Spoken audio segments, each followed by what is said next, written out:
बिस्मिल्लाहिर्रहमानिर्रहीम, अस्सलाम वालेकुम। मेरा नाम आसिफ़ अली है और मैं आप लोगों के साथ आज एक बहुत ही अहम मसले के ऊपर बात करने लगा हूँ। एक बहुत ही तल्ख़ हकीकत है हमारे मुल्क की, जिसके ऊपर से आज हम पर्दा उठाने की कोशिश करेंगे। हम और आप बचपन से सुनते आए हैं कि तेरा पाकिस्तान है, ये मेरा पाकिस्तान है। इस पे दिल कुर्बान और इस पे जान भी कुर्बान है। ये बातें हवा हो चुकी हैं कई डिकेड्स पहले, कई दहाइयाँ गुज़र चुकी हैं इन बातों को हवा हुए। अब ऐसा नहीं होता। अब वो लोग नहीं हैं, ना होने के बराबर हैं जिनके लिए पाकिस्तान शायद फर्स्ट प्रायोरिटी होगा और बाकी सारी चीज़ें बाद में आती होंगी।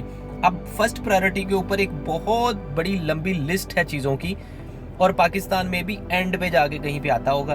बहैसियत कौम हमारी थॉट्स तो ऐसी ही हैं, और अनफॉर्चुनेटली जो हमारे हुक्मरान शुरू से लेकर अब तक गुजरे हैं वो शायद इससे 4 गुना या 5 गुना ज़्यादा पैथेटिक सूरत हाल के अंदर होंगे।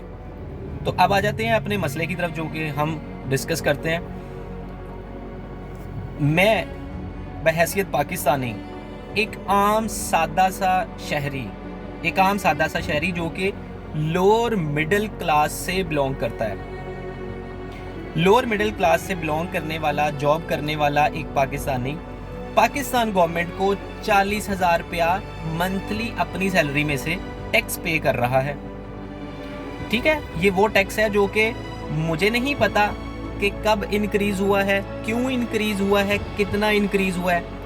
उसके डॉक्यूमेंट्स आते ज़रूर हैं, बट लॉजिक समझ में नहीं आती।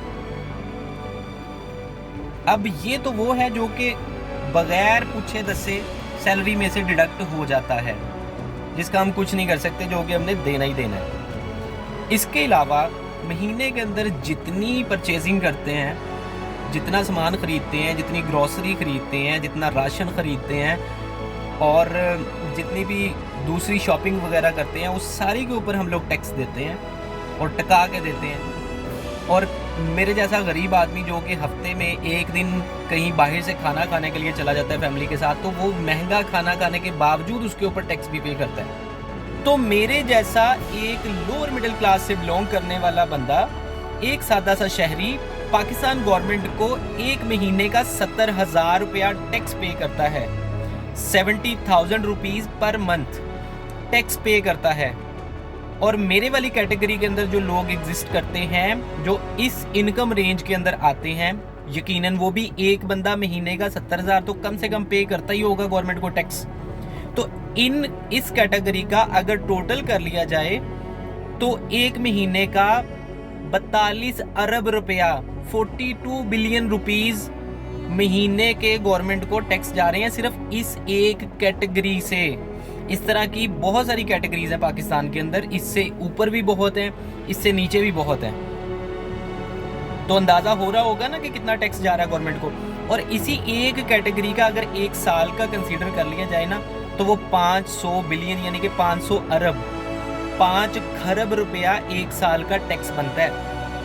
और सिर्फ अगर मैं 70,000 पे कर रहा हूँ टैक्स की शक्ल में, और इस कैटेगरी के लोग टोटल मिला के 42 अरब रुपया महीने का गवर्नमेंट को दे रहे हैं, और साल का 5 खरब यानी कि 500 अरब रुपया गवर्नमेंट को दे रहे हैं, तो ये पैसे कहाँ पे जाते हैं? हमारे तो इस्तेमाल में नहीं आते, हमें तो कुछ नहीं मिलता ना गवर्नमेंट की तरफ से, हम तो कोई फैसिलिटी अवेल नहीं करते ना। जिस तरह मेरी रिस्पॉन्सिबिलिटीज़ हैं स्टेट के लिए कि मैंने टैक्स पे करना है, इसी तरह स्टेट की भी रिस्पॉन्सिबिलिटीज़ हैं कि उसने मुझे कुछ फैसिलिटीज़ प्रोवाइड करनी है। बाकी सारी चीज़ों को तो साइड पे करते हैं जो कि यूरोपियन कंट्रीज़ में और अमेरिका में दी जाती हैं, हम सिर्फ बेसिक्स के ऊपर आ जाते हैं। आपकी स्टेट की रिस्पॉन्सिबिलिटीज़ ये हैं कि आपने हमें फ्री हेल्थ सर्विसेज देनी है, आपने हमें फ्री एजुकेशन देनी है, आपने हमें सिक्योरिटी एंड प्रोटेक्शन देनी है, और आपने हमें टोल फ्री ट्रैवलिंग देनी है हाईवेज़ के ऊपर। क्या आप ये सारी चीज़ें दे रहे हैं? हाँ, आप दे रहे हैं, इसका भी मैं जवाब देता हूँ। तो जो स्टेट की हेल्थ फैसिलिटीज़ हैं, जो गवर्नमेंट हॉस्पिटल्स हैं, आप लोग मुझे बता दें क्या वो इस काबिल होते हैं कि उनको इस्तेमाल किया जा सके, उस फैसिलिटी को अवेल किया जा सके? अल्लाह माफ़ करे, क्या उसकी हालत होती है। इंडोर ओपीडी एमरजेंसी, वैसे तो अल्लाह ताला बचाए सबको हॉस्पिटल्स से, लेकिन अगर ज़रूरत पड़ जाती है तो क्या वो इस काबिल होते हैं? क्या वहाँ पे वो सर्विसेज मिलती हैं? क्या उनकी सर्विसेज के अंदर कोई स्टैंडर्ड होता है? नहीं होता। दूसरी बात, स्टेट की दूसरी बड़ी रिस्पॉन्सिबिलिटी जो कि है फ्री एजुकेशन। आप सब लोगों को अच्छे तरीके से पता है कि गवर्नमेंट के कॉलेजेस और गवर्नमेंट की यूनिवर्सिटीज़ कभी भी फ्री नहीं होती, वहाँ पे फीस होती है। सिर्फ गवर्नमेंट के स्कूल्स होते हैं जो कि फ्री होते हैं, जहाँ पे फीस नहीं होती। बड़ी माजरत के साथ मैं और बड़े अफसोस के साथ ये बात करने लगा हूँ कि हमारे मुल्क के गवर्नमेंट स्कूल्स का क्या मेयार है, उनका क्या लेवल है। अल्लाह माफ़ करे, आप सब लोग अच्छे तरीके से जानते हैं कि कोई भी रीज़नेबल फैमिली अपने बच्चों को गवर्नमेंट स्कूल के अंदर नहीं भेजती, प्राइवेट स्कूल में भेजती है हाई फीस पे करके। या तो गवर्नमेंट इस लेवल का, इस म्यार का गवर्नमेंट स्कूल दे दे, तो हमें क्या मुसीबत पड़ी हुई है कि हम इतनी फीसें भर के अपने बच्चों को प्राइवेट स्कूल्स के अंदर भेजें। और तीसरी चीज़ सिक्योरिटी एंड प्रोटेक्शन, उसके लिए तो अल्लाह अकबर का ही मुकाम है। सिक्योरिटी प्रोटेक्शन दूर की बात है कि हर टाइम हम लोग रिस्क के ऊपर रहते हैं कि यार अल्लाह ना करे, खुदा ना खास्ता, कहीं ना कहीं पे किसी जगह पे कोई स्नैचिंग ना हो जाए, कोई प्रॉब्लम ना हो जाए। लोग बेचारे भूख से मर रहे हैं, तड़प रहे हैं, और वो लोग निकले हुए हैं चोरियां डकैतियां वारदातें करने, उन्होंने भी अपना पेट भरना है। तो वो चीज़ें वक्त के साथ साथ सिर्फ इंक्रीज हुई हैं, कम नहीं हुई। सिक्योरिटी प्रोटेक्शन के जो थ्रेट और रिस्क हैं वो वक्त के साथ साथ और इंक्रीज हुए हैं। और टोल फ्री ट्रैवलिंग बिल्कुल भी नहीं है, इतना ज़्यादा टोल जो है वो हम लोग पे करते हैं ट्रैवलिंग के ऊपर। ये चार जो बेसिक एलिमेंट्स हैं, इनका आप जवाब दे दें कि हम अगर आपसे अवेल नहीं कर रहे तो वो जो हम पैसे दे रहे हैं उनका आप क्या कर रहे हैं? क्या आपकी सर्विसेज इस काबिल हैं कि जिनको हम अवेल कर सकें? शुरू से लेकर अब तक जितनी गवर्नमेंट्स गुजरी हैं, मैं सबसे सवाल ये कर रहा हूं, जो लोग जिंदा हैं उनसे, अगर किसी तक मेरा ये मैसेज पहुंचता है तो मैं उन सबसे सवाल कर रहा हूं ये वाला, कि बता दें कि आपकी सर्विसेज इस काबिल हैं कि उनको लिया जा सके। एक बात। अब दूसरी बात, इसी तस्वीर का दूसरा रुख हम एक देख लेते हैं। लेकिन उससे पहले मुझे आप लोग, मेरे बहन भाई, मुझे ये जरा जवाब दीजिएगा कि अगर मैं 1 लाख रुपया टैक्स पे कर रहा हूँ महीने के इस गवर्नमेंट को, तो मेरे सवाल बनते हैं या नहीं बनते?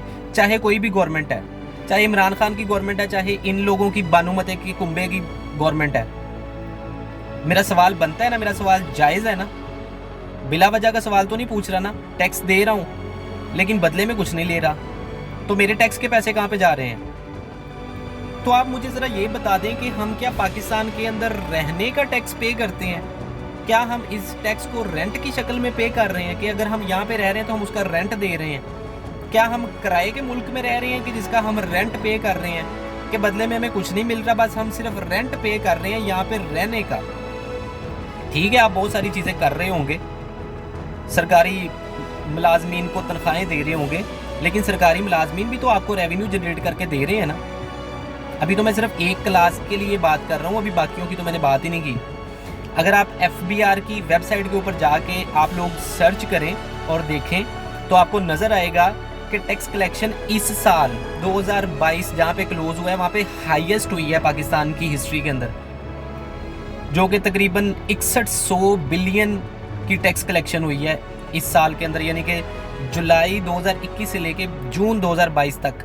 और उसके अंदर भी सबसे बड़ा रोल प्ले किया है उस लास्ट क्वार्टर ने, जो कि अप्रैल से लेके जून तक 2022 तक का था। अब इसका मतलब ये नहीं है कि वो जो टैक्स कलेक्शन है वो लोगों ने ज़्यादा कर दी, नहीं। इसका मतलब ये है कि पाकिस्तानी रुपया इतना गिर गया है कि वही टैक्स कलेक्शन की अमाउंट जो कि 1 साल या 2 साल पहले 3000 बनती थी या 3500 बिलियन बनती थी, वही अब 6000 के बराबर चली गई है। पैसे की वैल्यू इतनी डिक्रीज हो चुकी है। अब आ जाते हैं उस तस्वीर के दूसरे रुख की तरफ जिसकी मैं बात कर रहा था। पाकिस्तान की अगर के टॉप 10 रिचेस्ट पीपल की आप लिस्ट निकाल के देखेंगे ना गूगल के ऊपर, तो आपको नजर आएगा कि उसके अंदर 5वें नंबर पे जरदारी और 6वें नंबर पे नवाज शरीफ भी आते हैं। आज ही बेशक अभी करके देख लीजिएगा। तो वो लोग भी टॉप 10 रिचेस्ट पीपल के अंदर आते हैं। और आप FBR की वेबसाइट के ऊपर जाके देखिएगा, जो पाकिस्तान के अंदर हाईली टैक्स पेयर लोग हैं, उनकी टॉप 50 की लिस्ट के अंदर भी ये नवाज शरीफ और जरदारी नहीं आते। तो ये क्या ड्रामेबाजी है? समझ नहीं आ रही इस बात से आप लोगों को कि ये क्या चक्कर दिया जा रहा है हमें। हम लोगों का टैक्स जो है वो खुद ही कट जाएगा और हम उसके ऊपर बात भी नहीं कर सकते। इन लोगों का टैक्स जो है वो कोई नहीं काटेगा, दे ही नहीं रहे। पाकिस्तान के जो टॉप 10 रिचेस्ट पीपल हैं या टॉप 20 हैं, वो उन लोगों का नाम फिर भी उस लिस्ट के अंदर आता है, FBR की लिस्ट के अंदर, कि वो टैक्स पे कर रहे हैं। इन 2 बंदों का नाम नहीं आता उस लिस्ट के अंदर, इवन के टॉप 50 के अंदर भी नहीं आ रहा। आप FBR की वेबसाइट के ऊपर जाके चेक कर लें बेशक।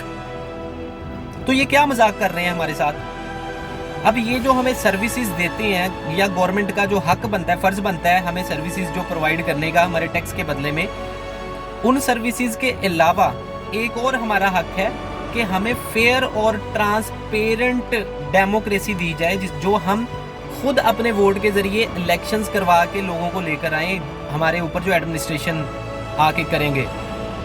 वो हमारा हक बनता है कि हम उन लोगों को लेके आए। आपका हक नहीं बनता कि आप अपनी मर्जी से हमारे ऊपर मुसल्लत करते हैं, जैसे कि आप करते जा रहे हैं शुरू से लेकर अब तक। अब इतनी जो पैथेटिक सूरत हाल है हमारे मुल्क के अंदर मुआशी बहरान की, उसका जिम्मेदार ये गवर्नमेंट इमरान खान को ठहरा रही है, इमरान खान इनको ठहरा रहे हैं। ये तो ड्रामा, ये लड़ाई चलती रहेगी शुरू से लेकर अब तक और चल रही है। ये तो अल्लाह बेहतर जानता है ना कि किन लोगों की वजह से ये सूरत हाल है मुल्क की। उसके अंदर हम भी जिम्मेदार हैं, क्योंकि हम इनको कुछ कहते नहीं हैं, हम आवाज़ नहीं उठाते। हमारे साथ जो हो रहा होता है हम छितर खाई जाएंगे, हम इनको कुछ नहीं कहेंगे। हमें भी तो ये बात सोचनी चाहिए ना कि यार हम अगर पैसे दे रहे हैं इनको, हम टैक्स पे कर रहे हैं और इतना ज़्यादा पे कर रहे हैं, एक दफ़ा सर्च तो करके देखें, चेक तो करके देखें कि आपकी इनकम में से टैक्स जा कितना रहा है, और उसके बदले में आप इनसे कौन सी फैसिलिटीज़ ले रहे हैं, आप इनसे कौन सी सर्विसेज ले रहे हैं। तो आपको समझ में आ जाएगी ये बात। आपको इतना ही गुस्सा चढ़ेगा जितना मुझे चढ़ा हुआ इस टाइम। अब मेरे कुछ पटवारी भाई होंगे जो कि ये बात करेंगे कि जी ये बात आपको अब क्यों याद आई है, आज से साल पहले क्यों नहीं याद आई। तो उनको मेरा एक छोटा सा जवाब है कि जब बाहर 40 डिग्री टेम्परेचर होता है ना, तभी हम AC चलाते हैं। जब आग लगती है ना, तभी जलन होती है। पहले तक का जो मामला था ना, वो एक लाइन के ऊपर था, एक बॉर्डर लाइन पे, एक कंट्रोल लाइन पे था, वो बर्दाश्त हो रहा था। अब का जो मामला, ये बर्दाश्त नहीं हो रहा, ये बर्दाश्त से बाहर है, अब नहीं बर्दाश्त हो रहा। इन्फ्लेशन रेट 45% इंक्रीज हो गया या 40%, ये नहीं बर्दाश्त हो रहा। ये तो अल्लाह का शुक्र है कि हमारा मुल्क चलता जा रहा है और हम लोग चलते जा रहे हैं इसके अंदर, लेकिन हालात तो वो नहीं है, चलने वाले तो है ही नहीं है। चीज़ें तो डैमेज हुई पड़ी हैं सारी की सारी, और बेचारा गरीब आदमी जो है वो कहाँ जाएगा, वो क्या करेगा, वो चोरियाँ डकैतियाँ और वारदात नहीं करेगा। और इसके अंदर सारे का सारा कसूर हमारी एडमिनिस्ट्रेशन का है, हमारी गवर्नमेंट का है, जो कि उन शरीफ लोगों को चोर डकैत बनने पे मजबूर करती है। मेरे इन सवालों का जवाब चाहिए मुझे इस इम्पोर्टेड गवर्नमेंट से, या उससे जो बंदा रिस्पॉन्सिबल है कि जो मेरी टैक्स पेइंग है महीने की, उसके बदले में मुझे क्या मिल रहा है, क्या देते हैं आप मुझे उसके बदले में। मुझे इस सवाल का जवाब चाहिए, और मुझे ये चीज़ चाहिए जो मेरा हक है कि फेयर एंड ट्रांसपेरेंट इलेक्शंस करवाएं। जिसकी भी गवर्नमेंट आती है उसको आने दें, फेयर एंड ट्रांसपेरेंट इलेक्शंस करवाएं। जिसकी भी गवर्नमेंट आती है उसको आने दें। हमारे ऊपर बिला वजह के लोग ला के मुसल्लत ना करें।